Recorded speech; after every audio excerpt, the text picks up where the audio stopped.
Good afternoon and good morning to everyone. Thank you so much for attending today's webcast featuring our amazing technology with Planity. Really do appreciate you taking time out of your hectic schedule to work on your business instead of just in your business. And I hope that today's investment of your time will be an excellent ROI.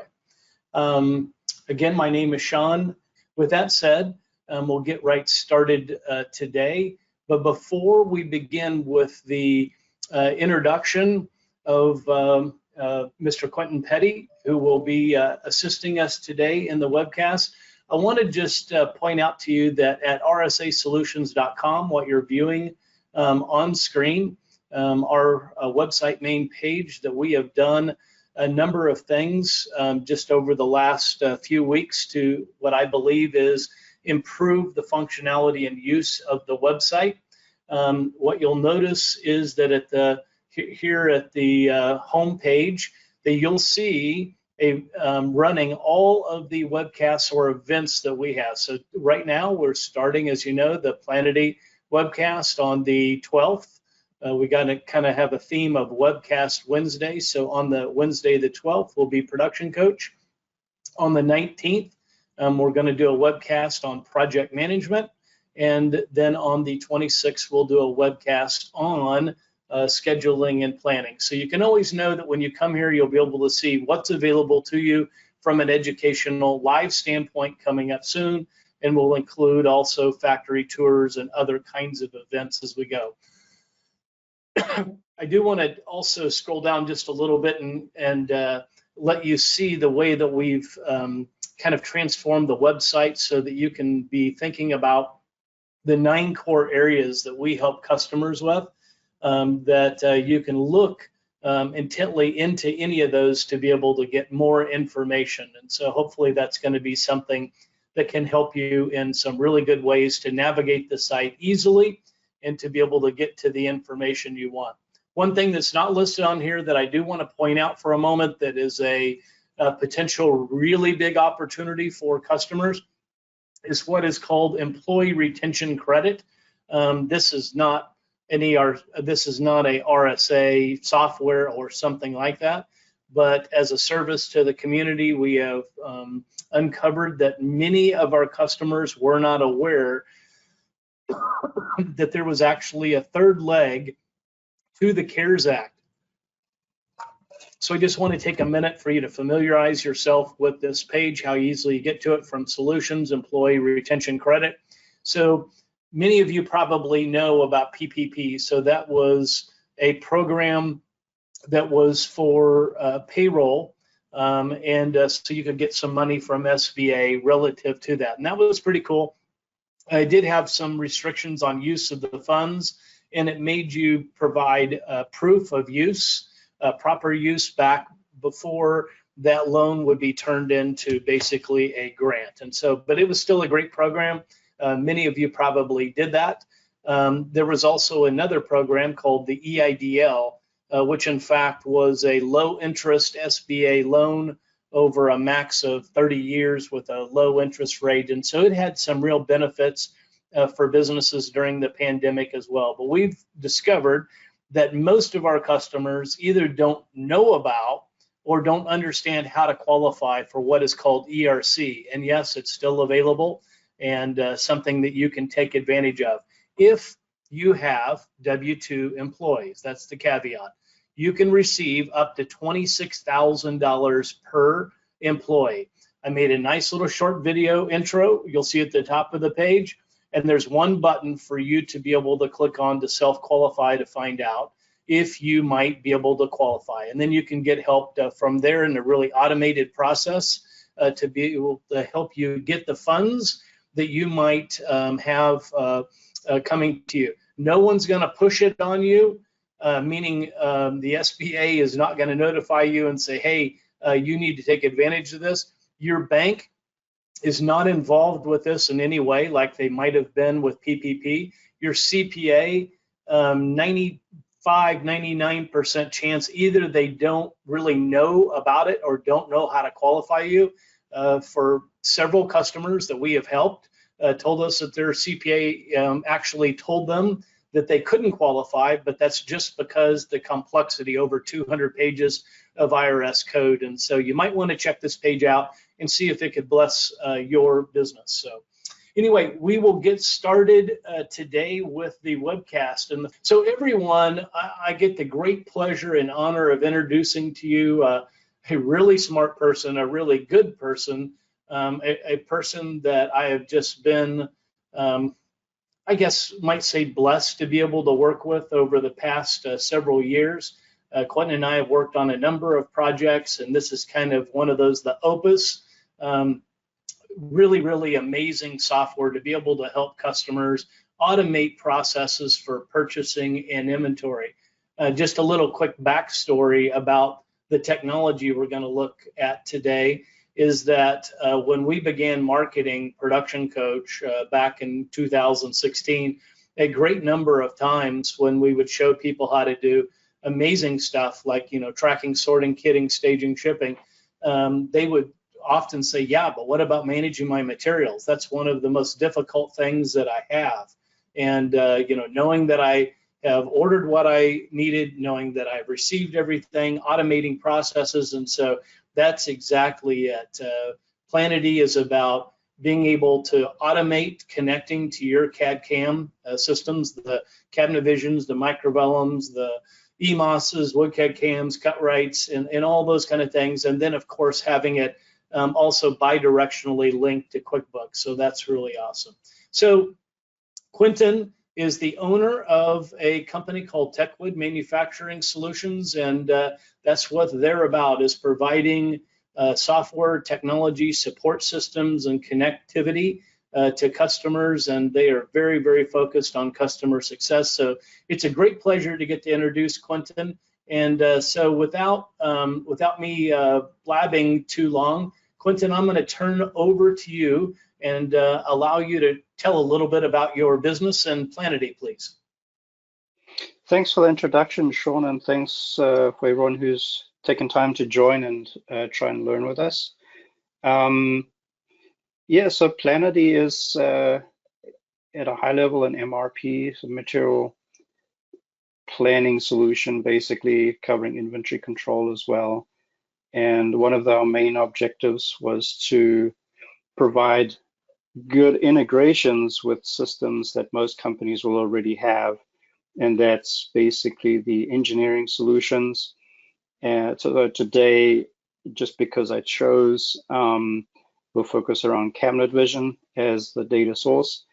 And then in addition, many companies are already using QuickBooks, so we have integration built for that. For the finance side. So that's the short story of Planity, and depending on the integrations that we make, the workflow and the forms can look a little bit different, but I think Cabinet Vision and to QuickBooks gives a kind of a typical preview of how it works. That's awesome, Quentin. Thank you very much for that. Appreciate it. So I have a few things that I'm hoping, if you don't mind me just kind of rapid firing at you. Let's help everybody understand how Planity would be able to automatically, not necessarily with import, but how it could automatically consume data from that engineering solution to be available for purchasing and inventory.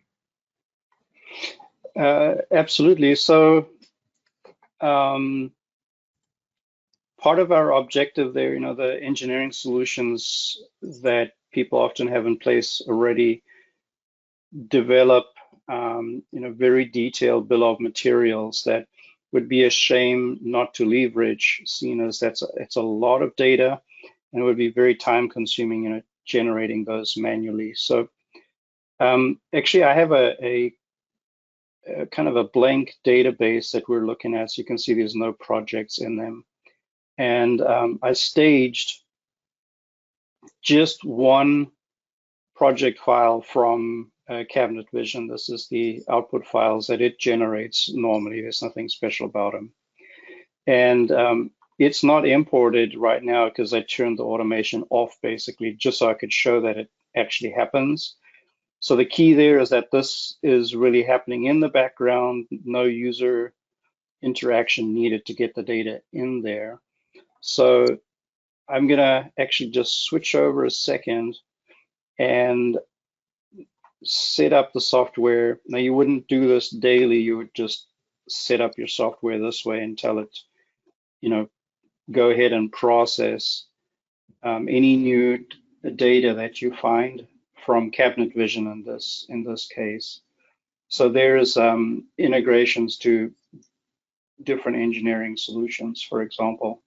So in the background, it should be trying to identify that we have some new orders in the works and go ahead and start importing those. So I'm not telling it to import anything specific.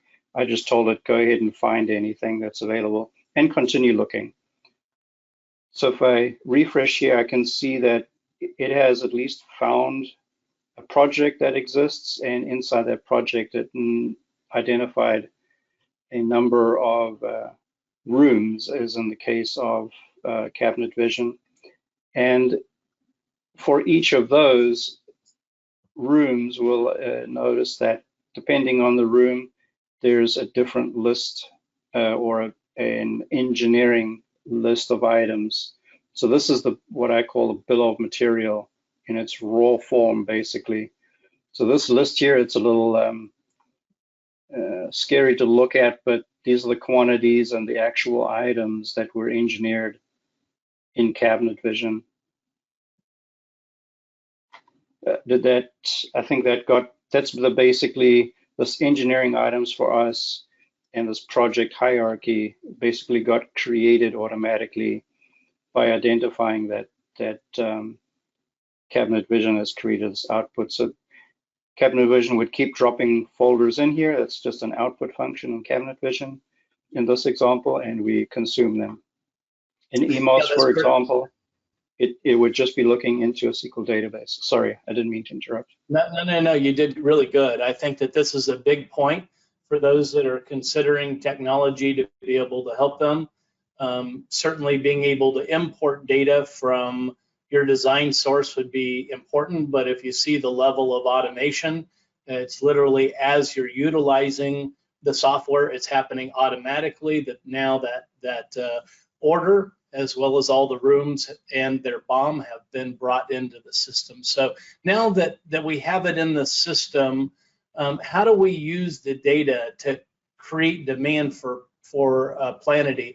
I assume, or I know for sure, that if we're going to be dealing with purchasing, then we probably need to deal with schedules and lead times and that kind of stuff. Is that correct? Absolutely. So I forgot to point something out. So in this bill of material, also notice we go to an actual product level where required. So we know actually which IDs of products these came from in Cabinet Vision. So yes, as this is dumping into the system, we have a number of ways of processing this, but we don't just automatically order what came from engineering.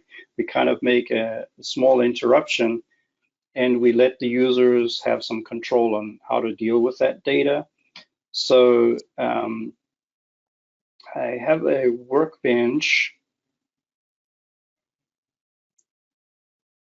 So if I refresh here, and this is a lot of lines in here, but this is all of the different projects and orders that have the particular status. So these are ready to be converted. And at this point, you could kind of review and make sure that it's what you want. I'm going to be a little bit lazy, if that's okay, and just tell the system that all of these are okay. And I'm going to transfer them to demand, which is really just a status change. And now this is going to tell the system, okay, you could start planning. These are available to be planned, if that makes sense. You mentioned about the status and the dates. Do you want me to cover that as well. So I just meant we need to schedule this order, right? Apologies, yes. So yes, it is working on a backward schedule. And basically the key thing that we're looking for is this coded name here, PSD, which is the production start date. And of course, there's a little bit of a calculation backwards from the delivery date in order to establish that date. So these are the work orders. Excuse me. I'm going to just select them all, and so I don't have to edit them one at a time. But basically, the delivery date can be set, and we're going to schedule it backwards from that. Here's where the statuses are. So I've gone and reviewed that demand already, so I could actually in a position to update this to demand final. If we have the date set, then we can go on to the next status, which is order firm. That basically tells the system we've reviewed the demand and all of these are ready for planning. So if I save that now, the statuses have been changed, and that's going to start triggering actions in the background to start the system looking for those and figuring out what to do with it. Nice. So this is good. So someone might have some inventory. They might not. So how does Planity make suggestions for purchasing? Sure. If there's a workbench here, items to purchase, and you'll see there's actually already 3 items in here. And we have these factors that we evaluate. One of them is safety stock. And you see I have a value for safety stock here of 15, but I have 0 on hand. So that's the reason it's in this workbench. It's nothing to do with demand yet. So if because we didn't have any orders in the system basically. So if I refresh here, in the background, because we created that demand, it started to realize, okay, hang on a second. We're getting requests from engineering, so we better start planning ahead for these materials. And the suggested value here is telling the software, okay, we should be looking ahead in order to purchase these. So this one here has a combination of safety stock 15, demand 4, and it's suggesting we buy 19. So if we go to, and also it's figuring out the vendor. So if we go to purchase orders, there's no action item in here. It's just a heads up that, oh, there's things that we believe should be purchased, and we're giving it to you in a list, a big list format. These 2 tabs are, we manage items 2 different ways. One is per project. So if you're buying a door, it's most likely going to go into a particular cabinet, so that we consider a project item, and it's kind of handled with a little bit deeper detail. Generic inventory items are, bulk hardwares, hinges and sheet goods, things like that. So they're ordered across all orders basically. So if I go to purchase orders, you'll notice there's no purchase orders at the moment. So I'm pushing a button. You can set it to automatically generate however you prefer, but I'm going to ask it, please go ahead and make some suggestions for me on what we should be purchasing based on lead times, et cetera, et cetera. So it came up with 3 different purchase orders, each a separate vendor. And if you click through them, you can see all of the different items that is expected for each of them. So at this point as well, we can commit them to QuickBooks. I didn't ask, should I show that? Yeah, please. Okay. I think that's a big thing for people, is just to get that this happened automatically from their design software, and now purchase orders are automatic in their accounting.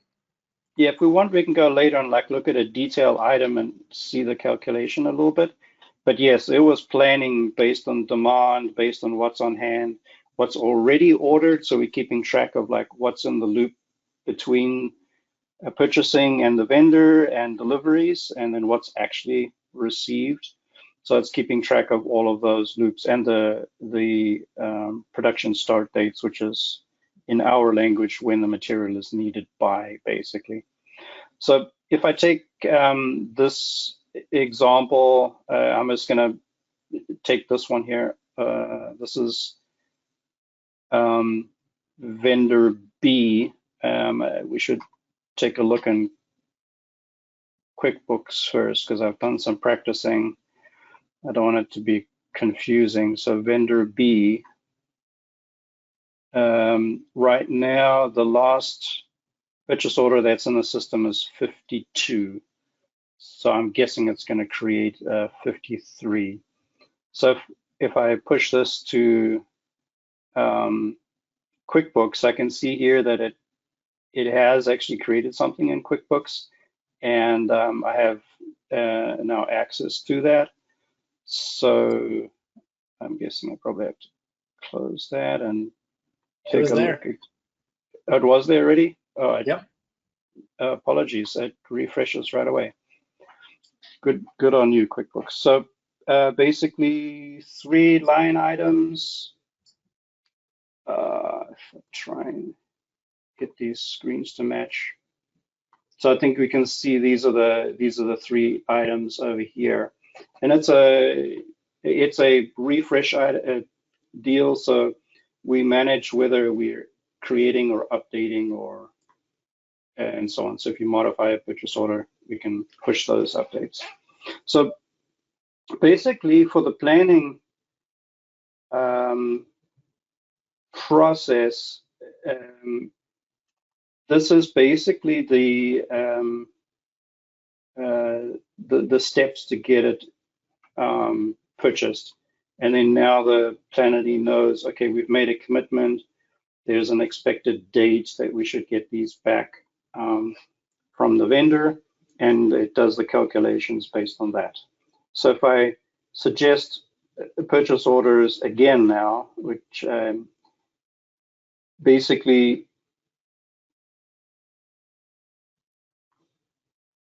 these are not committed. So over time, it's going to realize, okay, these ones are already processed through, and those are the ones that we're going to track. And then it'll stop making additional suggestions. Got it. So in the WinForms, that's, I'll apologize, WinForms is the desktop application. I didn't mention that before.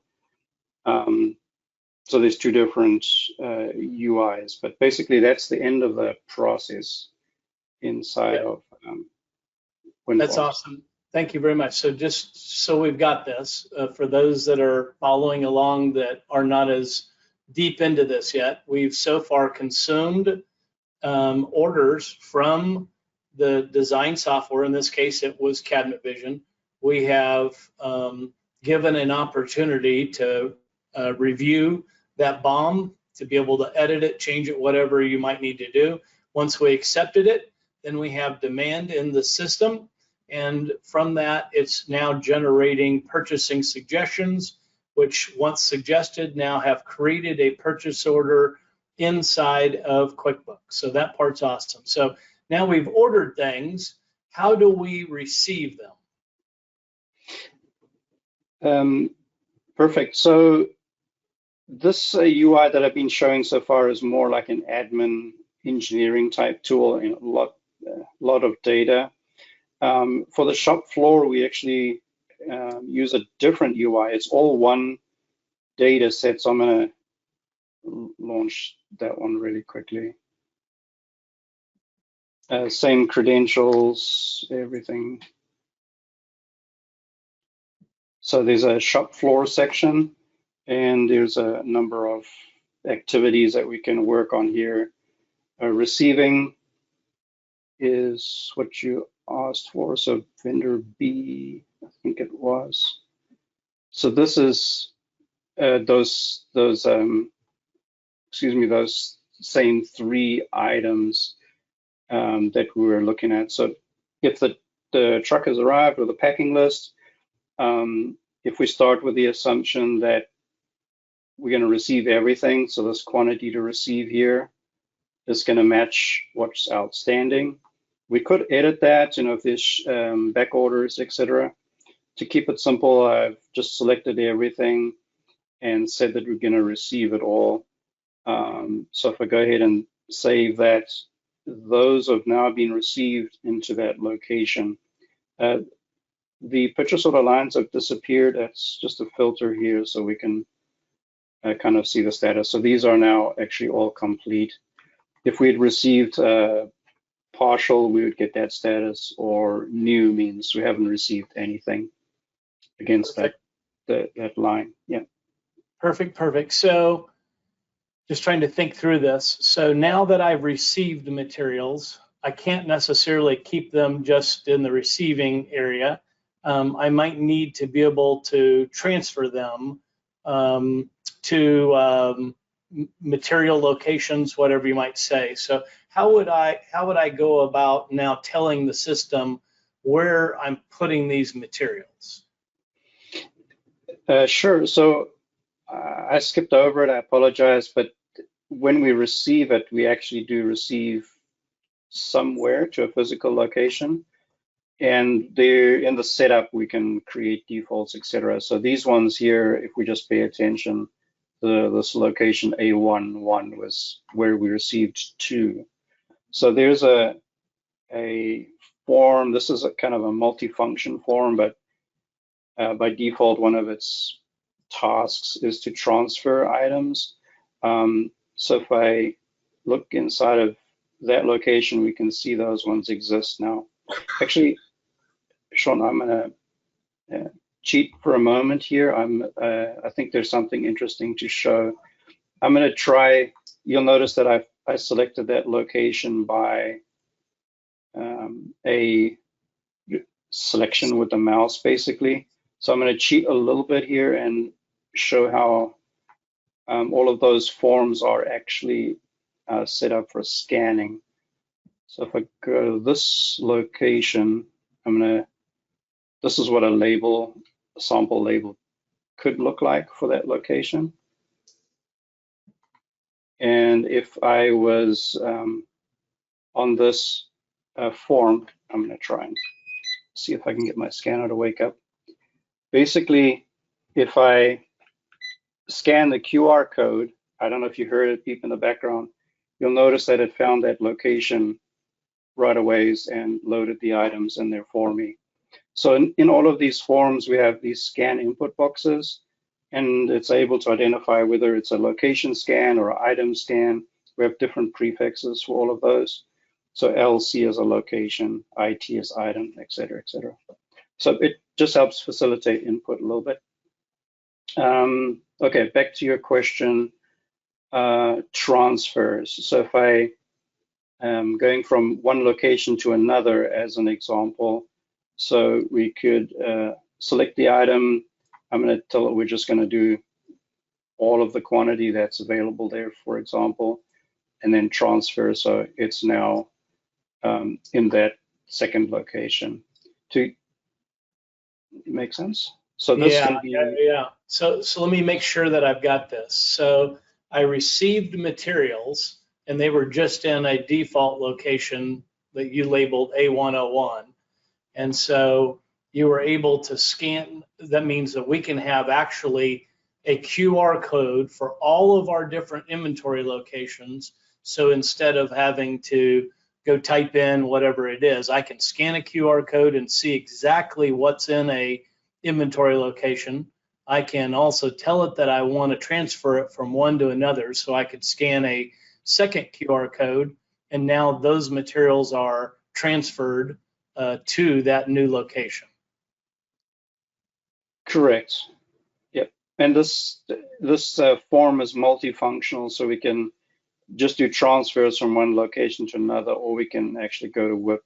But there's usually not one way to tackle a task, I guess, in the application. And there's usually multiple ways, and I would say to go to WIP, that's not the preferred way, but it is possible. Perfect. No, that's good. I like that. I like that. I like that. So here's what I want to try to get everybody to imagine. I'm going to call it the Friday meeting. And so gathered around the project managers, plant manager, whatever it is. And so it's Friday and we're trying to figure out what we can produce next week. We want to, kind of make our schedules finite and know what we can do. And so one of the things that could deter a order from being able to be produced is if it doesn't have all of its materials. And so how could I look into the system and know that I'm good to put that in the production schedule or not? Does that make sense? Yes, for sure. So one thing that I don't have a sample prepared, but if I could share a concept that we are using a SQL database, albeit online. So any kind of reporting that we want to do onto paper is totally possible. But within the system, I'm gonna switch gears back for a moment to this desktop application, and so I just use this one order as an example, and there's this report here, and you'll notice actually these first three happen to be green, and I think you might recognize those materials happen to be the only three that we have received. So all of the others are still waiting to be received, basically. Nice. So if everything were received, everything would eventually turn green here, and then that would be your basically the signal. Of course, we're looking at a detail level here that from a material perspective, that order is actually ready to go. Nice. Nice, nice, nice. Yeah. So the confidence without having to call down and ask receiving or chase it down. So in essence, what you're telling me is we can know that we have them, the materials, so we can kick off the stuff. We can also know exactly where they are. Correct. And there's also drill down of, let's say it's not there, we can also look at order status and so on and so forth, purchase order status. So if it is on a purchase order already, when that one's expected date is, etc. So, but you also mentioned knowing where they are. I guess that would be a common function in on the shop floor. So if I go to that same order that we've been working with there, if I take a look at one that I know that we received here, I think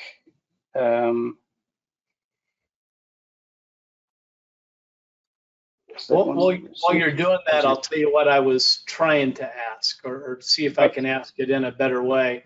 Is that now that I've determined I can put that order in production next week, how do I move, or how do I tell the team, the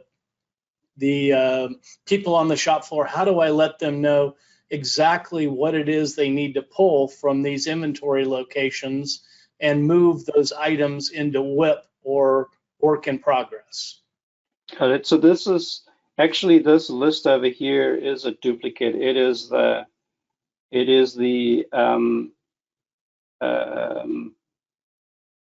how do I say it? It is the demand list. So looking at this here, it's basically telling me the items and the quantities that I need for that particular order. Not all orders. These are doors, so these are 111. But these are sheets, or this is edge banding, etc. Nice. So what would the process be? So I pulled my fork truck up to a location. Well, I needed to know where the location was first, and then I pulled the fork truck up to it, and now I scan a QR code, or what do I do to transfer the materials then into WIP? Oh, I apologize. So if you know your location, then the step is basically from here, and then instead of going location, we just go WIP, and then you just hit this transfer button, and then it pushes it over. Nice. So this is not a location anymore, it's just WIP. Yeah, work in progress. So it gets delivered to the CNC or panel saw or whatever, so it can start on the order. Nice. Correct. That's where we're actually machining product versus storing it in a physical location. That is awesome. So the final that I think about is once I have produced or am in the process of producing the order, eventually I want to remove those items from inventory.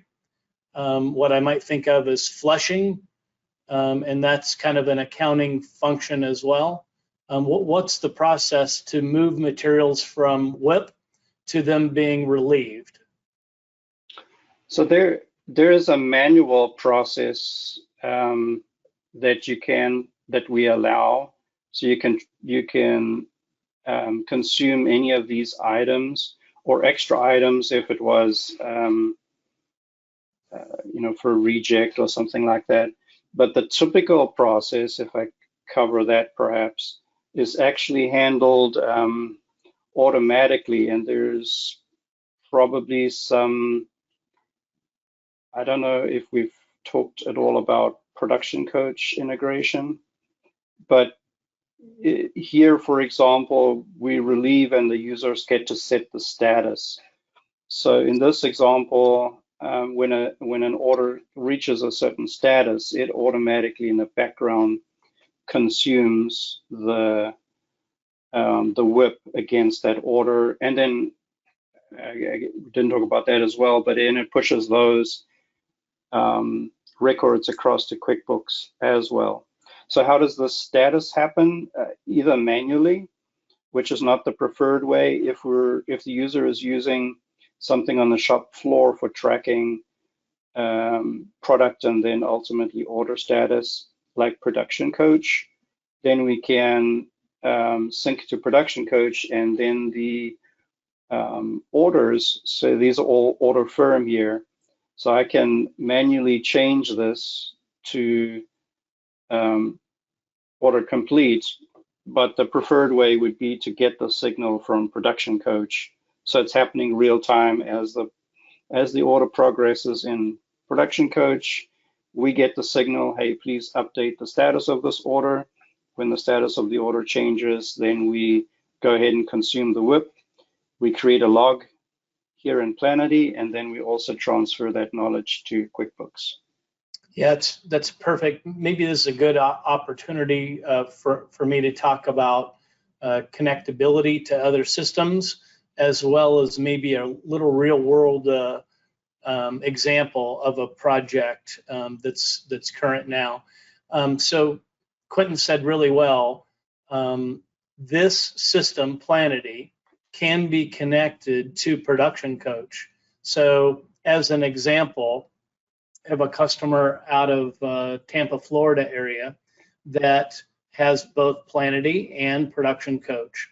And so they want us to consume or to flush or to relieve, however you want to use the term, their sheet stock when Production Coach starts at their first operation, which makes sense. Panel saw, nested base machine. And so now it's saying, hey, those materials have been consumed.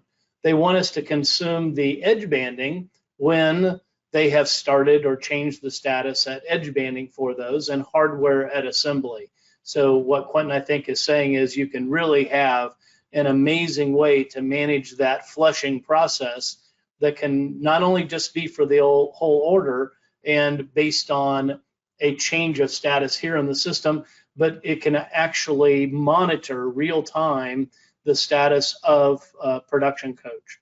I failed to mention it earlier when we were setting a scheduled date for this order.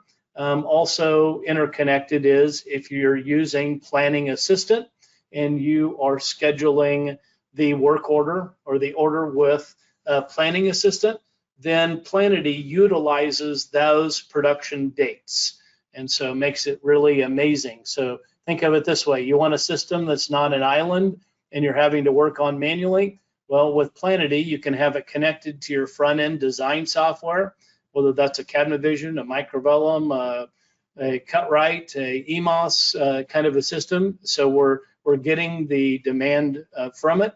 And then, of course, connecting it to QuickBooks, but also being able to make it so that it can be fully integrated with both Planning Assistant as well as Production Coach. Quentin, did I say that properly?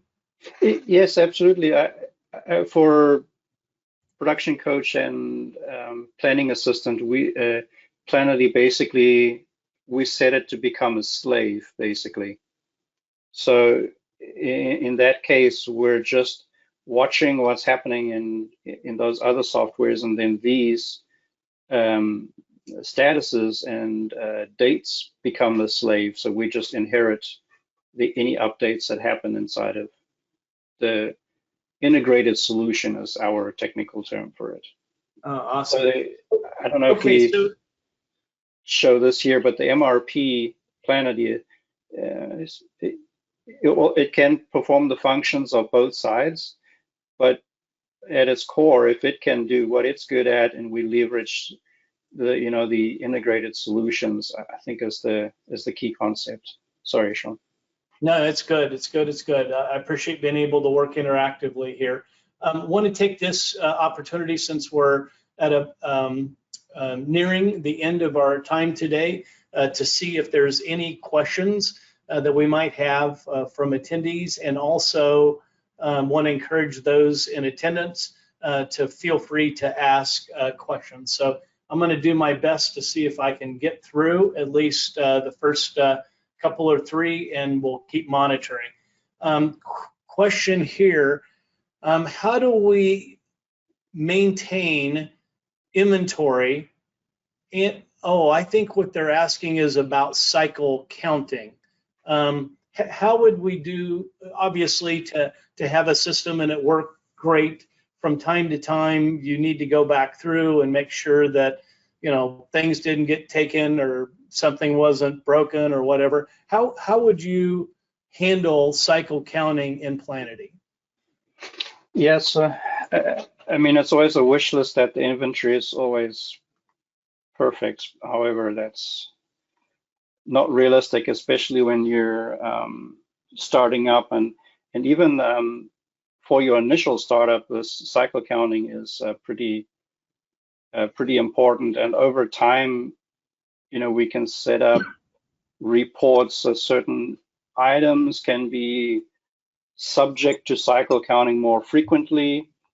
So we record all of the cycle counts, even if there's zero change. So we also record that it was accurate. And then based on that information, we can learn, perhaps one item family, sheet goods, is always messy. So we want to check those. I'm going to exaggerate, every week. But the items in the hardware family are always really accurate. So we're just going to do that every 6 months and not waste our time, etc. But we do track every single transaction at a line level: who did it, when it was done, from, to, kind of why, the type of transaction, etc. So I lost my task. Sorry, Sean. So basically, if I just use this example, and again, I should have scanned there, but I'm at this location, and it tells me, in theory, at this location, I have these two items. Here's the quantities for those. So typically, it would start by saying that, okay, I expect that they're going to match, but you can take any of these, and so I just selected on the birch, and tell us that no, that is actually only 18 in there. So we're going to reduce this, and this one over here, for some reason, they're both off, where we have one extra. So if I save that, it's just the confirmation that we're good to go there. So I just taking the opportunity, Sean, to show you that we're actually tracking these. So this, yeah, the last. So I can easily see what I've cycle counted and what I haven't. Right. So this is the basis for the logic of, what should I be cycle counting? When should I be cycle counting? Because if these are zeros, that's what I'm aiming for as an example. If we can do cycle counting and they're always zeros, well, then we're doing great. We know, of course, that won't be the case. So this is a track record and who did it, when we did it, etc. Here's the location. Something I didn't mention, if it's important or not, is in our, I hate to use the word complex, but we allowed a lot of functionality with locations and items. But basically, any item can be stored in any location, and any location can store any items in combination. So you can even share locations. So based on that flexibility, we need to do a lot of tracking to make sure we have it all straight. And even product items can be project specific. So you might order some items that can be used for anything, and they're tracked separate, but that same item could have been purchased specifically for a project, and we'll track those finitely for the sales order and for the product. So you'll see order IDs and product IDs all over the place. That's what that was for. Very good. I want to get through a couple more questions if we can, just to be helpful to what people might need. So earlier, or at the beginning of this, after we had consumed the demand, we made some purchase orders. So how did Planity know that you needed to order those? Okay, so that truly is actually the kind of the core functionality of the MRP portion, and it's this concept of available to promise. And this available to promise is looking at a combination of factors, what we have in inventory, what the contribution is. So a contribution is things that are coming into inventory or expected to come into inventory. So that's what's on a purchase order. And then demand. Demand is what engineering is asking for. So with those, these PPs are planning periods, and then some rules, and the rules are attached to vendors. And each individual vendor can have its own IDs, planning periods. So maybe one vendor takes 1 week to ship, the other vendor takes 2 weeks to ship. So if we're using the 2 weeks to ship vendor, we have to order it a week earlier than the first vendor. So we're taking into consideration the production start dates that request that demand, the delivery dates from the vendors, etc., and all of what we have in hand, what is being contributed. So here, this actual example, I've told the system we want 15 in safety. So right away, because I didn't have anything in the system, it said, okay, you're going to be 15 under. We also generated demand. So on one of those orders we did, or a combination of orders, it requested that we needed 4. So the 4 plus the 15 said we better buy 19, and you see this contribution. It's now evaluating what is actually on live purchase orders. So right now, this week, if I had to ship, I would be 15 under. But luckily, my demand is on the next week. My contribution should get here, and I'll be back to 0. So this suggests promise. We always want to keep it positive if possible, but not order it too early. So there's some planning rules about the lead times. Do we want to accumulate? So like, do we want to buffer our orders ahead? We can also manage things like lot sizes and minimum order quantities. So some vendors might say you can only buy in bundles of 15 and you have to buy 3 bundles, let's say. So all of that we can take into consideration when we make a recommendation to purchase. Wow. Nice. Nice, nice, And, nice. and this is continuously evaluating the whole time. It's processing in the background.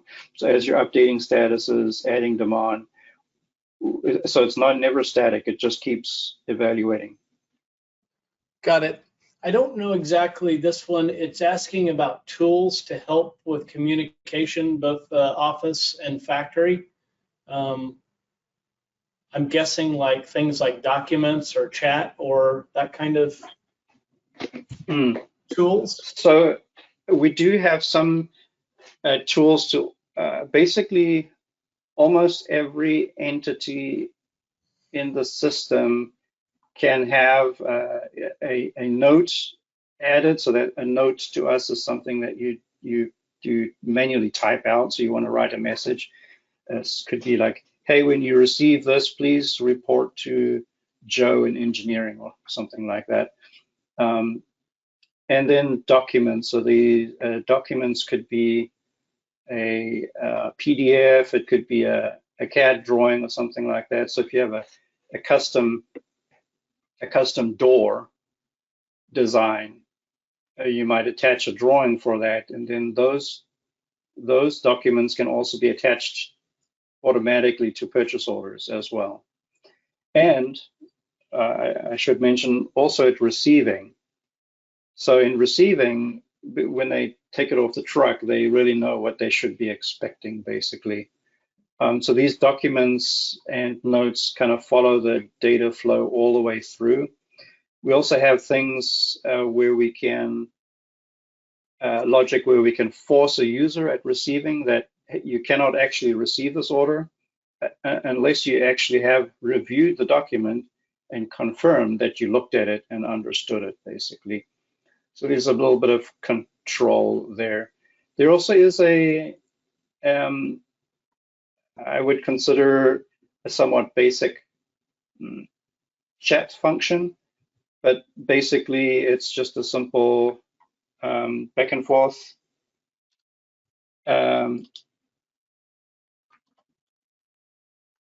chat function. So if I was a shop user, I only have 2 users in this database, I would get a notification, and it would be basically that I have a chat. This can be made into groups, so you can have like a machining group, assembly group, shipping group, whatever it is. Office. So if somebody at engineering wanted to send a message to the shipping guys, they wouldn't have to walk there. They can just send the message and make sure that it's reviewed. I think that. Yeah, I'm guessing. Sorry. Yeah, I don't have a follow-up, so I think that probably covered their question. We have time for just one more today. I thought first it was price of materials, but it's not. It's about the price of Planity. So how about this? Instead of me answering a specific like dollar number or how it works, let me describe for you how it does work.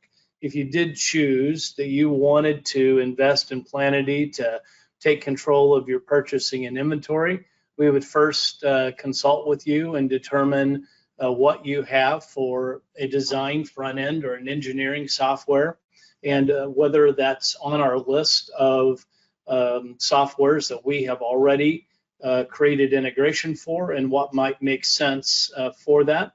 And then also we would verify on the back side of it that you do have QuickBooks Enterprise, and that we want to make a connection there. And then of course we would review with you whether you have other kinds of systems that we might connect to, for example, the planning assistant and or production coach. And so we would help you with that and to help you arrive at a budget for that. What I can tell you is this: as the way that it's currently being offered, instead of you having to worry about numbers of users, it's for your facility, or what we might call enterprise level. So you don't have to worry about skimping to limit what users might be able to have access either to viewing or editing. And so we'll definitely help you with those things. Because it's not a simple SKU, you buy it or not, I think that the best opportunity is after the webcast when you're ready. Let us know, and we'll be glad to spend a little bit of time with you and make sure that we provide for you a quotation that meets exactly what you are hoping to achieve. So I hope that answers that pretty well. I see that we have run to the end of our time today. So first of all, let me thank you, Quentin, for spending your time with us to help us understand this amazing software in Planity and how it might bless customers and help automate processes. I know that they have a lot of things that they've got to deal with in manufacturing, whether that's employees or customers or whatever it is. Certainly materials has become or is one of those that's a lot of things to be able to get their hands on and to be able to manage effectively. So having this so visible, so connected is really amazing. So thank you for taking your time with us today, and I really, really do appreciate that. And for those of you who have attended the webcast today or will watch again as a recording of the webcast, I want to thank you for taking the opportunity to learn about this and to be looking for ways to be able to improve your business. If we can help you in any way, we're easy to reach out. You can easily find us at our website at rsasolutions.com. So with that, again, I want to thank everybody for joining. I wish you the very best. If we can help in any way, let us know. Take care and God bless.